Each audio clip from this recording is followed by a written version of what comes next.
doit mettre sur pied une... Dans un état de droit, il y a une justice indépendante.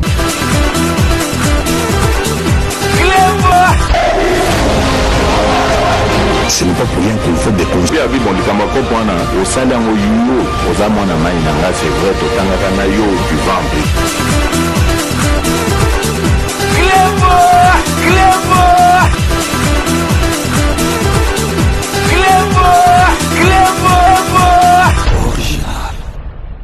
Salut et bienvenue sur Reclebois Original. Merci de votre fidélité. 5 minutes avec César Ngadi. Tout le monde est d'accord et il en restera ainsi pendant très longtemps. 5 minutes à l'élo, boyebike, 5 minutes, to lakisibino ke, investigation, il y a 5 minutes, et ko sakanali sous-souté. Monaki, Masolo, tout ça, il y a ex-première dame, Olive Ndento Sasaki Masolo nae donc comprendre guité information sur to soit qui wapi après wana bomonaki moi suis fausse prophétesse soit kosanaki liboma ya ko boma président na biso Fachi Beton makambo to sala ki na moment où tozolo baza na téléphone lisusuté donc azana téléphone te oyo bakoko benga kaina bandeko tito kotika eti ya kosenga pardon asali vidéo asengi pardon donc tozozila ce qui a juste sous téléphone mususu to yela bino yango po botika ekimiate alapa libela makambu asalaki ayebake makambu asalaki ezali vraiment makambu bakoki kosala te lelo na 5 minutes na biso ya lelo boyebi to lakisaki bino photo oyo vraiment esalaki polémique na kati ya ba réseaux sociaux oyo maître nageur na biso monsieur Kabound président Kabound oyo boyebi ke azali donc ata makambo ezali to boyite na politique makambo ezalaka oba alongo IDPS ata alongo IDPS akokoza na langage moko ya mabete na parti na ye oyo esalaki azala wana akoki jamais ko trahir IDPS to tchaki photo wana po to monaki akangi photo na mutu moko boya ko kanga photo des années kanga na ko kanga photo na Tortue Ninja nazo seka na Tortue Ninja kango monike ekosala malamu te Monaki photo, oh, tu as la bino, a photo na Julien, soi-disant professeur, oh, Julien Tchakoudia. Donc, na epsa bino bateau, nyo surtout, bon, on a un pote, un professeur, donc, aventurier, escroc. Les lots, tous en a information sur soi-disant professeur, wana. Donc, dans apprendre bino déjà qu'aza gigolo, to epsa bino ndengi à côté qui na Londres, ndengi na viva qui na Londres, ndenga viva ka. Ti les lots na Londres parce que tu as vraiment formation à la source. Donc, vraiment, merci Nabato surtout Bazali Kolanda 5 minutes avec César Ngadi. Merci la fidélité Nabino. Donc je ne cesserai jamais de vous remercier pour la dite fidélité. Mais Boyebi avant tout banda sujet Nabiso Alelo Boyebi actualité vraiment avec actualité donc sportive. Mais et sali pas sinamawa. Mais si vraiment tolingi to solo là parce que match si le monika soki match si ou bien likamo ezalaki bozomona neti ko bande et ko bandela ka susute to bossa na coupe du monde to bossa na coupe d'Afrique donc coupe du monde après 4 ans mais si ko tolingi to solo là nan bobiki na magamba match o kaka ileki à Léopard bobiki mwana mwasi moko akufa mama moko ya ba une quarantaine d'années akufa na match aller. Donc, mon thème likolo pour mon ke magamba foot ezali masola ko sakanate a koufaki na match aller donc tangu marocain raté penalty wana donc a gangi moko crise sali a koufi donc to tchela bino image bo tala ndenge balobaki on information pour bozwa makambo yo ya ba foot donc eza makambo sekete tangu ba joueur bo kotaka na terrain boye ke fanatique mususu pe to relaxa bino fanatique mususu donc mama yanga bazwa ka wana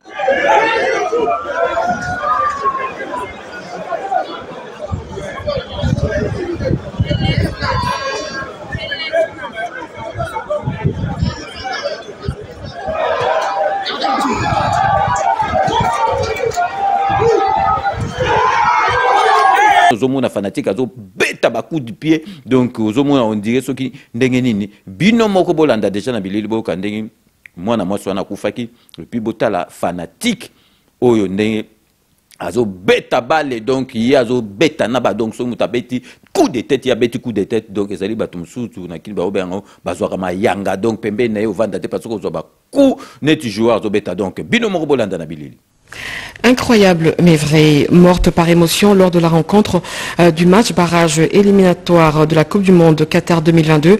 Une dame de 46 ans a trouvé la mort devant son poste téléviseur, déçue par le résultat de cette rencontre. Regardez. Kati Kankou Polecha suivait calmement les matchs qui opposaient la RDC au Maroc. Un match qui s'est soldé par un but partout. Cette jeune dame de 47 ans qui suivait tranquillement ces matchs a piqué une crise devant sa télé et est décédée sur les champs après que le Maroc ait raté le tir de son penalty. Sa joie s'est donc accompagnée d'une grande émotion qui l'a conduite directement à la mort. Un proche de sa famille témoigne. Le matin, elle était bien, très bien. Elle venait du boulot, elle était chez elle. Elle mangeait vers 16 h, en train de faire des commentaires. Mais lorsque les Marocains ont raté le penalty, elle a sauté de joie. Elle est tombée, elle est morte. Le corps de Kati Kankou Polecha se trouve depuis hier, 25 mars 2022, à la morgue et le deuil se tient à son domicile situé à l'immeuble ex-Onatra numéro 100 sur l'avenue Colonel Ebeya à la Gombe. C'est une triste fin d'une dame amoureuse du sport roi.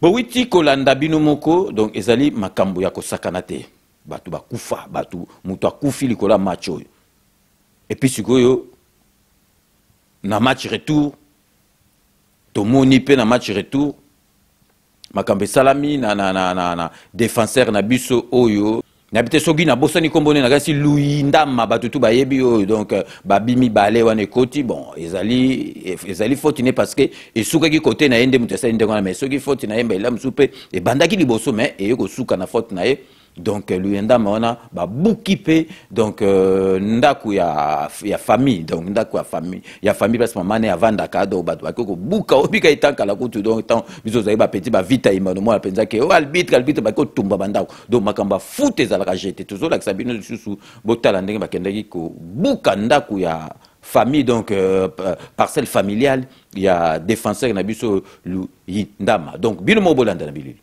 mabanga na mabanga il a pour la force totale on a quatre ya so mabanga go papa oh non so mabanga oh o mabanga pas ba ko détruire babu parce que pour ça va ko esande ndako heureusement police yaki heureusement bakonzi balaki tsinzili bayi wana basali sécurité ba vitre panzani ba mabanga ba bambi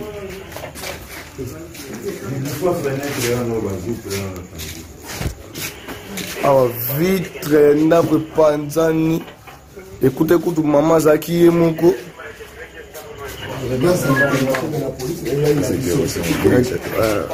écoutez maman zaki yemoko grâce à l'intervention de la police ndé individu ben civique wana bakimi ndé bakonzi balandi bango malheureusement bakimi bino moko bolandi na tieli bino makambo mibali euti koleka bomoni donc bablok mususu ya mike to olanda te mais oyo ezalaki grave bomoni ndenge mwana mwasi wana akufaki na match aller na match retour bomoni oyo place bakoki kosala ya famille ya défenseur na biso wana donc soki mama na ye azalaki kama na esika bato balingi kokufa soki donc baforce de l'ordre bayaka te mais sikoyo vraiment na grand boule tovanda sikoyo long léopard salongwe donc sikoyo il faut vraiment toloba parce que liboso tokoki ko critiquer te toloba te donc patriotisme oblige il faut tokumisa équipe na biso ata boyebi ke équipe na biso eza soki ndenge ni faible déjà tant bokomaki na niveau nazomona mokili mobimba etali ba barrage wana bazoloba kombo ya Congo ezosala malamu mingi mais sikoyo toloba penza donc na grand boule to éviter les pires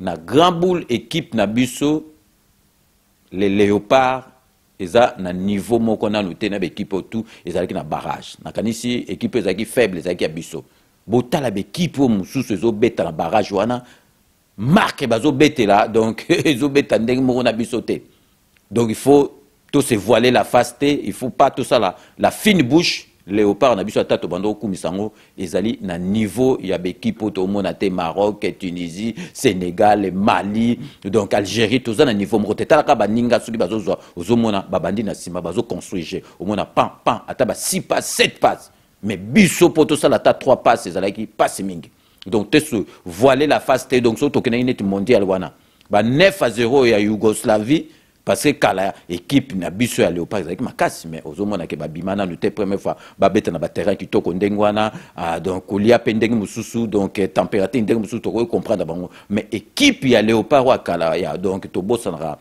donc classement na te Kazadi Mwepu Mukombo Bwanga Lobilo Mana Mavuba donc Tokei Mayanga Kakoko Ndaye Kidumu donc tokoko bosana te kangama na biso parce que ezalaki équipe mais équipe oyo ya Léopard oyo ezali sélection bazo sélectionner ba meilleur joueur au ba betar na ba championnat poto partout ba sali bango mais cohésion ezate pour ba mesana ko betate ata ya bakibonga après to monaki ba Mutubile ba Santos ba Kabongo ba mesana ko benga ba bengi bango na sélection déjà mais ba betara déjà ensemble ba mesana mais équipe na biso ezali sélection donc ba bengi batu mais ezali équipe te ezali kaka sélection bazuzu batu mais siko cohésion ezate donc bazo beta ba yebani ko beta esika moko te bon to lo balem so entraîneur asali bo mais non to tia faute d'entraîneur te entraîneur asali oyo akoyi ko sala les lots ceux qui va jouer baza bien entraîné à na deuxième na premier match les mususu oyo aller bon ba faute mususu ezalaki mais na oyo landi wana quand même a rectifier qui ba tire mais équipe na biso na ndenga grand boule. Donc il faut que tika bateau baké kotika donc Maroc à l'écart biso na makasi Maroc azali makasi donc to poli l'équipe biso donc botalaka awa to kokite donc biso tozo beta na biso na ndeka Britandela na ndeka mais na ndenge penza masolo so bino mo bovandi na kanisi boza d'accord nanga botali ba équipe oyo ezalaki na barrage Léopard en tout cas toza na niveau anate ngana landaki na RMC ndenge basalaka ba analyse na bango balobaki donc tozali na niveau te to regretter te to kanisate que tondo bouleka ka ketala ka ba parce que congolais a na chauvinisme mo connaître ba français yanga nanga pena ba vraiment que il fallait toza coloniser par ba français parce que toza na makamnete ba français donc toza na chauvinisme mo kotala ka ba match retour donc to va gagner kuna 3-0 donc awa kutu na mboko na biso to koki ko gagner te kuna to gagner on toza na déception makasi donc vraiment pour to conclure en gros entraîneur asali oakoyeko sala eza faut entraîneur te ezali donc ba joueur na biso équipe na biso eza na niveau oyo toko donc so tokomaki na barrage donc tokomaki en esprit mais niveau oyo tozomona ba Sénégal tozomona ba Algérien tozomona ba Tunisien tozomona ba Cameroun tozomona Cameroun ba policier na mboka na ye 1-0 akei na Algérie à tout début et puis comment on a bango cohésion ça tozomona pena ta ya biso donc tozomona tout donc bon ezali football ezalaka ndenge wana ezalaka bokeyi bien botikali mais tozalaka derrière Léopard na biso la prochaine fois on fera mieux donc tozi éliminatoire à Coupe d'Afrique ya Coupe du monde à 4 ans donc tozala na ba société to boule kutu te mais ceux qui peut toleka ki ezaki pe pas to leka pété mais ceux qui toleka ki na kanisi ba ma solo tongo sala kuna na kati imagine tokuta na poule moko na Brésil tokuta na poule moko na France tokuta na poule moko na Portugal donc Maroc kuto kokate mais kuna kutu 9-0 na kasi ngoza mukia déjà na ba barrage oyo bo moni zaki ba 1-1 ba 2-1 ba nul mais soki na barrage oyo ba pesibino déjà ba 4 bi donc c'est que bo boulé donc to tika ko se faire ba idée que tongo le Maroc donc wane zaki to bando kumisa parce que faut to kumisa équipe na biso mais boye baké donc to longwe parce qu'il fallait to longwa équipe na biso ezali sélection ezali équipe te ke o penza ke bato azobeta tatata donc yangwana ka na linga ki ko vraiment ko tenir na lo bango na kati ya 5 minutes parce que to koka ki vraiment ko lekisa makambo ote donc avant to kota na sujet na biso ya Julien Tchakuda soi-disant professeur to marquer pause na biso ya liboso boyebika ke bozali ko zela bino moko na mois avril bokozo émission sika les immortels oh toujours rendre hommage na artiste musicien artiste peintre artiste comédien donc toko sepili sabato bazalaki na biso parce que donc vraiment ceux qui mutaku film mususu babosa na mais biso tozo bosa na te tozo zongela bato bamsu pe bayebaki ba na musu bakola bayebi franco te makambo franco salate bayebi ba jenga kama ka salate donc tozo zongela bino ngo penza bozala déjà ko sepa donc restez connectés sur Reclebois Original. On revient tout de suite. Suivez votre émission Les Immortels. Les Immortels, une émission conçue et présentée par le grand prêtre César Ngadi avec des hommages rendus aux artistes disparus. Les Immortels. Suivez sur Cléboa Original votre site des qualités. Avec Cléboa Original de César Ngadi, tout le monde est d'accord. Souscrivez dès à présent votre abonnement sur Cléboa Original. Avec Cléboa Original, tout le monde est d'accord. Vraiment d'accord.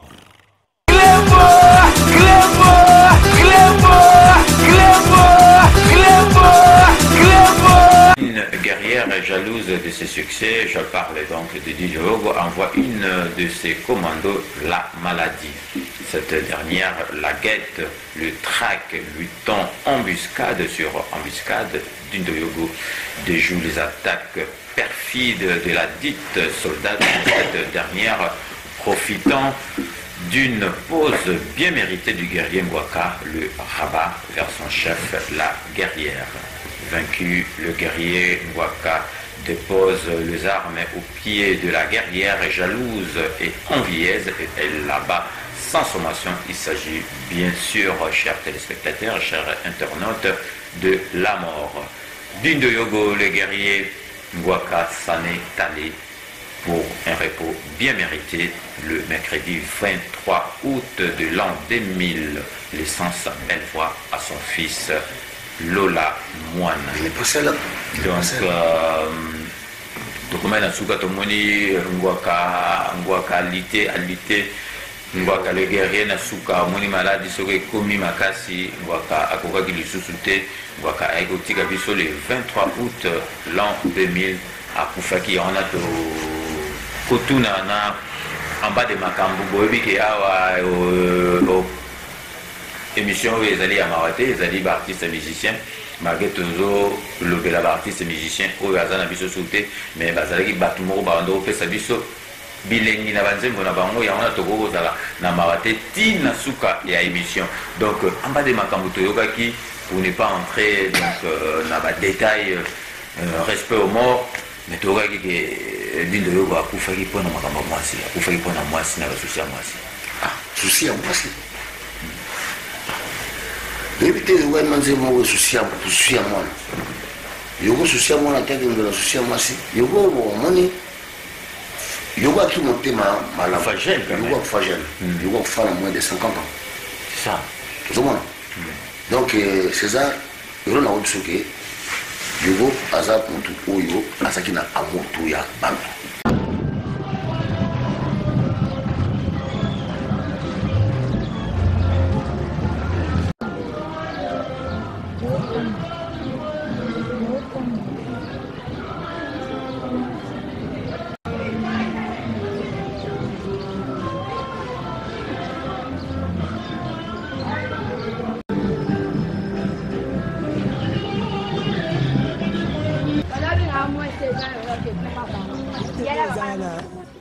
Vinaye abanda miziki na miziki ya lemaki.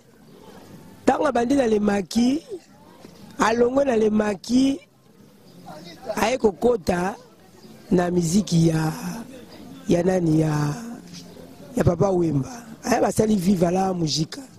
Viva la Mujika ale basali yango baye kolongwa. Kolongwa balongwe aye kokota su na miziki oyo ya langa star. Langa star ekufi aye kosuka na Zaiko. Ake na Zaiko ti aye kozonga ne Tumulangwaka. E Tumulangwaka esimbi te azongi lisusu kaka na Zaiko. Olandi via Dindo esukaki na Zaiko. Okufa ya Dindo akufa na maboko ya Zaiko. Mwana na Elola aye kokota na quartier latin. Tanga koti na quartier latin nde esika ye aye kopanzana ye na kufi. Aki bien na batu. Dindo yoga zaki bien na batu. Dindo yoga akola na batu. Association na ye na batu. Dindo yogo azalaki donc bien na batu nyonso na kati ya quartier. Yende mzabi misaka na bango. Naza ba souvenir ebele pona ye. Pona zalaki mutu moko to fandaki na ye. Toyebaki mabe na ye toyebaki malamu na ye. Mais azalaki mutu ya kofana na kati ya batu. moni soki lelo to perda dindo yogo esala neti ngai ya tâche esala nga pasi mingi mpo nazalaki mwana moko nafandaki epane na kati ya ndako nazolepa na ye nazolata epa na ye esala nga pasi ti lelo. On a la difficulté de parler de Yogo, un chanteur que j'aimais beaucoup, en 2 mots. Parce que là aussi, on a une grande séance à répétition qui m'a bouffé l'énergie et commencé à parler de Yogo comme ça, peut-être dans Golo Belango bien. C'était vraiment un grand chanteur que j'avais connu avant même à faire partie à Viva la Musica. Et même après Viva la Musica, il nous a tous laissé un bon souvenir, quoi. Mais seulement difficulté ezali que papa zaka papa yo mwana zaka mwana siko yo mwana koluka o défendre papa ou bien o mi défendre yo moko parce que papa a sauté. Vous en avez 2 rôles, il y a au défendre papa et au défendre yo moko. Intégration na yena Viva la Musica, il a ramené beaucoup de choses, quoi. Ça a enrhumé, moi brana yemba bien zate. Prochaine fois on va yena oyemba la ville. Merci la concept Yassika, mais Moruzonga prochainement pour nous allons poser plutôt solo là c'est longtemps. Azalaka vraiment exemplaire, azalaka bien gentil. En tout cas, moto akobo ya ba bien fait à Vianazate. À l'époque, tant que je suis à la banque, on est basé sur la musique, il faut dire la vérité, à l'époque, à Zaïko. Si peu Wengero Salama, Ezobeta, bon, à Mbappé, na ba collègue à l'époque. De l'EP, moi, on n'est pas à Zoyemba. En tout cas, on a félicité Kaye, donc on a félicité Mingi. Mais l'autre a zati, bah, Evre na Ezali. La sœur na famille na Eba, qui est basara na grand chanteur, grand artiste. On le ba Evre na Ezali, le et Mbamaka. Mongongo naïe en tout cas tilelo na mutakura ko yemba lokola zata par mwana naïe mais to sala ba modèle to yebaka ki o ya kufa atika biso vedi de yongo azaka grand chanteur faut vraiment moko to yeba ko pesa ye ba hommage na moment mo boye tant côté moko to vandi pe na bar bitela nzemba di de yongo ba moko to boyite faut to yeba ba valeur ba artiste c'est très important. On a vraiment et na libanda hôtel mais na koy ko sans parce que na yebi bien fait avion la d'abord gentil elle a trop bien en tout cas mon un problème na yé le batang mususu kaka ndem ba provocateur bazalaka mais parmi les artistes ça arrive na polémique o ko finga na ka rien en tout cas je crois oyanga yangwana merci beaucoup. Donc merci Nabino Nyo surtout bozali kolanda 5 minutes avec César Ngadi Boyebi bozali version la musique quand même Mikolo tozo salango nakati parler parce que techniquement toza na moyen ko sala libanda te donc vraiment merci na fidélité Nabino donc des canaux je ne cesserai jamais de vous remercier pour la dite fidélité Bolandi donc vous a déjà ya ko sepela donc émission Les Immortels nakati ya mois ya avril bokozwango toko banda na King Kester Emenea donc siko tozongi na sujet na biso ya jour donc makambo ezo intéressé biso lelo na kati ya émission oyo ko expliquer bino nani azali soi-disant professeur wana azali nani aya na Londres ndenge nini asalaka ndenge nini pour comprendre que c'est un aventurier c'est un gigolo donc makambo azo sala parce que so za penda professeur solo okoki ko loba makambo a loba raté donc tout marqué donc pause publicitaire na biso boyebika Kodia Simo ezali donc société o epesi opportunité epesi chance na ba congolais nyoso ba comme propriétaire na Kisasa na banda kumoko na ba norme moko international donc Kodia Simo donc vraiment a sali masona Kodia Simo te le ba yemoko alingite puis tozali na sepelative ezali décodeur oyo ya bana mboka oyo vraiment ezali na kati ya Londres donc ezali kaka net ba décodeur oyo ya mindele mais il est kutu ya mindele parce que wana oko voyager nango partout et sikani susu ozo kende au branché même na Kisasa donc internet komi penza donc ya makasi oti yango okotala et puis tozali lisusu na Wami service les agences ya fret ya Mireille Wanka qui ezali na 5 boulevard Ornano na Paris 18e na porte des Clignancourt donc vraiment kuneza ba professionnel donc soko yoti keloko zala na yo calme ezali pla ba aventure te bazana expérience munene et puis tozali na salon na biso to recommandaka bino salon El Binto coiffure na Saint-Denis donc vraiment ezali et si ka ba professionnel to le baka donc ko sazardete ozo risque OK na ba salon moko boy ba prenti bazali donc oyo kata kovo o etanga magité. Donc restez connectés sur Clébois Original, on revient tout de suite. Codiasimo vous propose un crédit immobilier. Vous êtes du Congo ou de sa diaspora? Vous désirez devenir propriétaire en RDC et faire construire votre maison en toute quiétude? Obtenez votre crédit, puis commencez son remboursement uniquement dès la livraison de votre maison. À la Cité Kimia, nos maisons seront toutes construites aux normes internationales.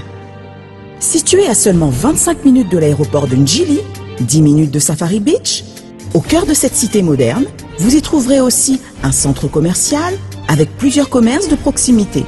Nos bureaux sont situés au 173 avenue Mutombokachi, dans la commune de la Gombe, référence rond-point Forescom. Venez dès à présent réserver votre lot dans ce nouveau havre de paix à Maluku, ce nouvel Eldorado au Congo. Codiasimo, la meilleure adresse pour construire la vôtre. Sepela TV ezali décodeur ya Banamboka. Sepela TV différence nango ezali na ba décodeur mususu o tozalaka nango na kati ya ndaku. Sepela TV botala ngo ezaka mukie. Eza mukie olingi ko voyager ozu yango o voyager nango.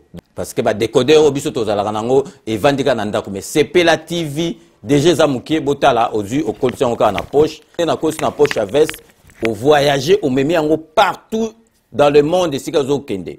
Donc on a besoin il y a câble HDMI, courant na internet. Internet est comme partout, courant zalaka partout. Donc ils en a plus de 500 chaînes yo surtout ya kitoko. Bilengi ba choix ya congolais kaka mutaoye bango. Donc congolais kaka mutaye bango.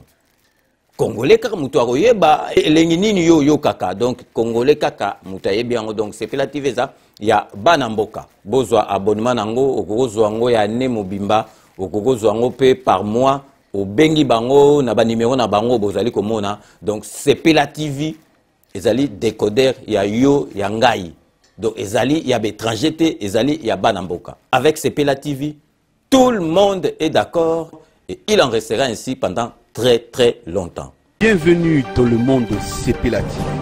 Sepela TV est le décodeur qui vous permet de suivre les chaînes du Congo en direct de la diaspora.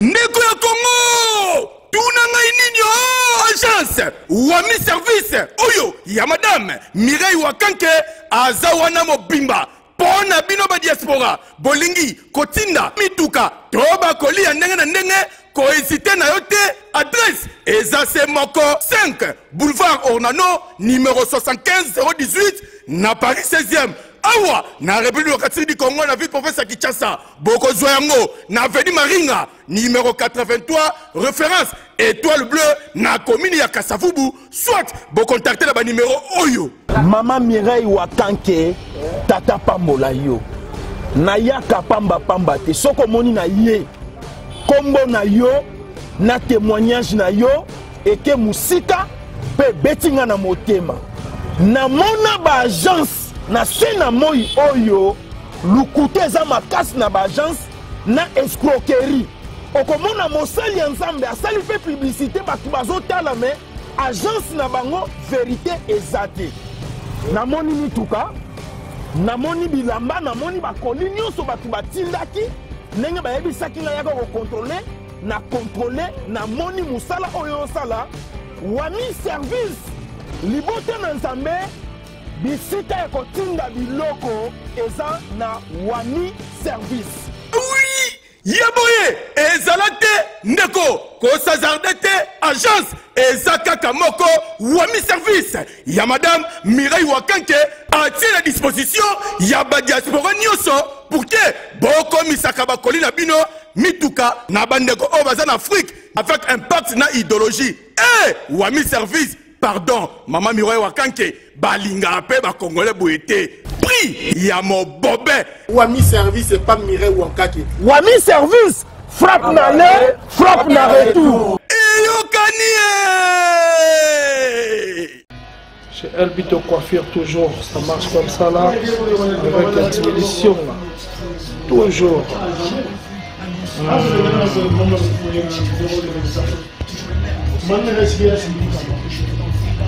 Salon Lemberwan, c'est elle qui coiffe. Il coiffe avec sourire, il coiffe avec noblesse. C'est elle qui coiffe.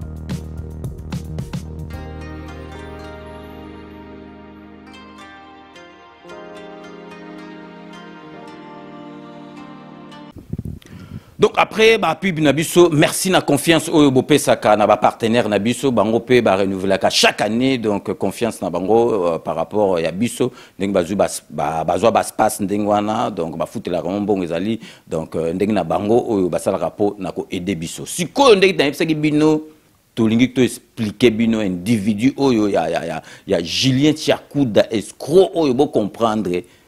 Masolo na ebo mona vraiment que azali aventurier pour bomona batunyo sou bomona kana poto ah ngai professeur o ngai bo bazala ba masolo moko ya bango moko soko kutene na matanga okoloba kututene ti Tchakouda soko kutene na matanga na balonde batu bakuta dalé na matanga balonde mais mawatu donc omona ka ta on ayeba na mobu ayebi batutu na yeba na mobutu après mobutu da tant to kozali na papa Tshisekedi oh tant kutu pape kutu fa nomenga donc yé penza donc sango tenini pape fa nomé donc omoni bato ba monopolisaka maloba na ba matanga zo sala makamba politique donc ba Tchakouda donc siko nango yebisa bino déjà Tchakouda oyo avandi donc Tchakoudia oyo a witaki Norvège aye Londres a witaki Norvège ayaki kosala donc copie ya koteka ba makayabu na yebisi bino donc a wita Norvège ayaki na Londres pour ateka ba makayabu abando koteka ba makayabu bobi Norvège ba poisson bani donc ayaki Norvège ayaki Londres a witi Norvège donc ayaki copie ya koteka ba makayabu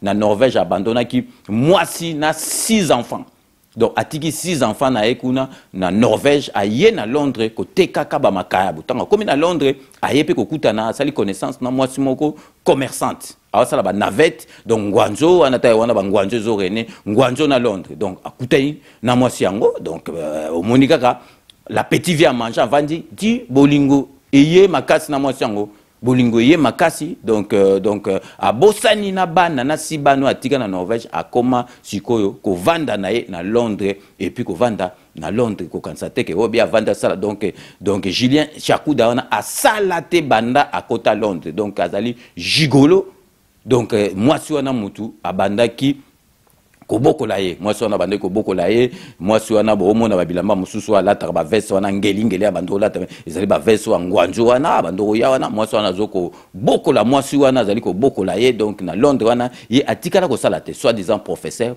atangisa na école mokote na Angleterre abimisa ta livre mokote otoyebika bimisa livre neti to mona ba grand écrivain na biso neti Jean-Louis Chimbalanga vous mona ka écrivain solo mais ye soit disant professeur atangisa na école mon côté donc zaka neti professeur o mususu donc yombi wana donc o professeur kazane mutu asokola ba sani na cantine bana donc zomona ka bato na nyosu ba Charlo ya kosakana te Julien Tchakouda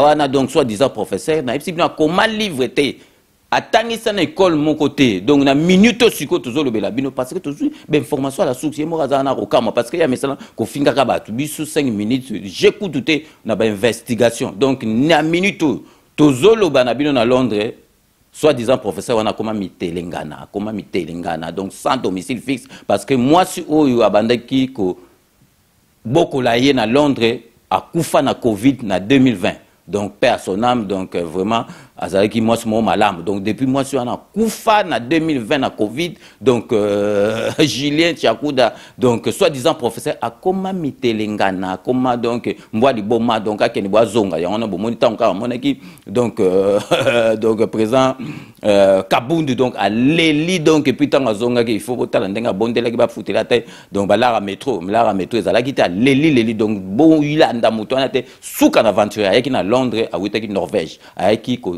banda donc abanda ko teka makayabu abana oteka makaibu abandonna donc moi si na 6 enfants aya kuteni na moi si moko na Londres moi son père azali commerçante asala ba navette Chine ngwanzo na Londres ale moi si wana komo boko la ya komo latisa ye donc ye asala te na Londres ti siko asala te na Londres donc gigolo Tisugo Moswana donc mawa Moswande na ipsi na kufa na 2020 na sera ba Covid à Liboswana donc ndeito lo babo donc Julien Chakuda mitelengana donc ayebi place za la rateka liboma ndengwana alba sezanga di yozolo babo donc Kabunda sa longwana na IDPS to boité ata longwana na IDPS officiellement donc azaka na katia famille IDPS ata longo bomone ki est-ce que Kabunda ayaki libanda sali ba déclaration de bato ndenga bimi bo akeli libanda a sala ba déclaration donc toninga yebsa bino ka soi-disant professeur donc Julien Chakudia sogi azali nani bomoni penza que c'est un aventurier gigolo na minute azam mitelengano donc tokomi na suka ya émission na biso ya lelo ndenge na bisara bino ka que je vous laisse le soin d'en tirer vos conclusions et de me faire parvenir vos commentaires comme d'ailleurs vous en avez l'habitude donc so tokomi na suka ya émission na biso bobika base jamais tokoki kotika yango mais lelo avant to banda vraiment ko pesa bon et joyeux anniversaire na petite sœur propre Poutou de Yalo la kuna na Bruxelles, Poutou de Yalo la donc yéolé donc à Vieillissaka, azo rajeunir kaka. Donc vraiment Poutou de Yalo la merci et puis bon et joyeux anniversaire. Vous mais là parce que donc 5 minutes batunyo surtout ba patriote nyo surtout bazali besoin parce que il faut au moins na makambo yo Félix Antoine Tshisekedi Fachi Beto osala po na mboka. Donc une fois de plus bon et joyeux anniversaire na Poutou de Yalo la. Donc surtout tiki Belgique to kimba la moko na kati ya Londres po boyebika ka Londres to bandara toujours na honorable Jean Moutala.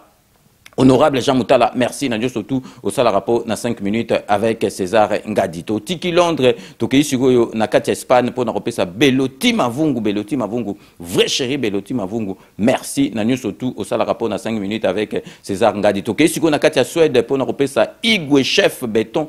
Igwe Chef Béton, merci Nanyo surtout au sala rapport na 5 minutes avec César Ngadito Zongi du sous na kati Londres pour nous repérer Amadou Mustafa, merci Nanyo surtout au sala rapport na 5 minutes avec César Ngadito tout ça la live Mikolo te toujours raté 20 livres na biso Amadou Mustafa, merci Nanyo surtout au sala rapport na 5 minutes avec César Ngadito toujours na kati Londres pour nous repérer donc Maria la beauté naturelle, merci Nanyo surtout au sala rapport na 5 minutes avec César Ngadito Keina côté administrateur pour nous repérer ça Chai Mukenge Chai Wabalengela mon voisin Chai Mukenge Chai Wabalengela merci Nanyo surtout au sala rapport na 5 minutes avec César Ngadi Babi Kisinga merci Nanyo surtout au sala rapport na 5 minutes avec César Ngadi donc Jerry Mukuna merci Jerry Mukuna Nanyo surtout au sala rapport na 5 minutes avec César Ngadi tozongi sous na kati à Londres pour na repesa José Kano qui kakamene merci Nanyo surtout au sala rapport na 5 minutes avec César Ngadi José Kano qui kakamene surtout tangiye tokobosa na kate maître Wera Mukuna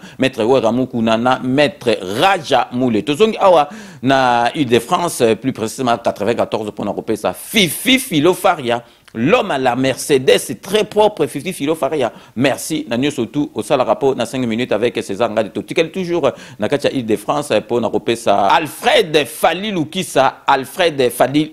Merci, Nanyo surtout au sala rapport na 5 minutes avec César Ngadito. Tikali toujours na katia Île-de-France pour na repesa Mathéus Lissomba, merci Nanyo surtout au sala rapport na 5 minutes avec César toujours na katia de France to repesa Égide de fer Masanga Égide de fer merci Nanyo surtout au sala rapport na 5 minutes avec César Ngatoke na katia Benin pour na repesa Jimbele petit nanga Saolo merci Nanyo surtout au sala rapport na 5 minutes avec César Ngadito Sukisa na kati toujours ya de France pour na repesa Dokotolo na biso Jean-Paul Djamba merci Nanyo surtout au sala rapport na 5 minutes avec César Ngadi. Donc nous sommes arrivés à la fin de cette émission. Merci de l'avoir suivi. Elle a été réalisée par Willy Kunda et Edino Image Panza Sangoya Congo. Nous allons nous retrouver avec grand plaisir dans 24 heures pour un nouveau numéro. D'ici là, portez-vous bien et à très bientôt. N'oubliez pas, tout le monde est d'accord et il en restera ainsi pendant très très longtemps. Bobo Sonate Kanambe Aruzwa Masolo Nambuju Penadikos.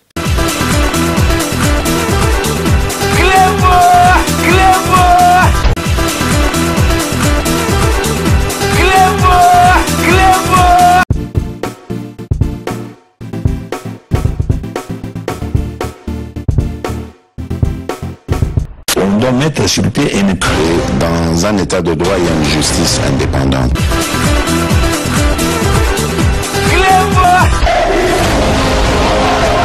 Ce n'est pas pour rien qu'il faut des conseils. Au sein d'un OYO, aux amants à Maïnanga, c'est vrai, au Tangaranayo, du ventre. Clébo!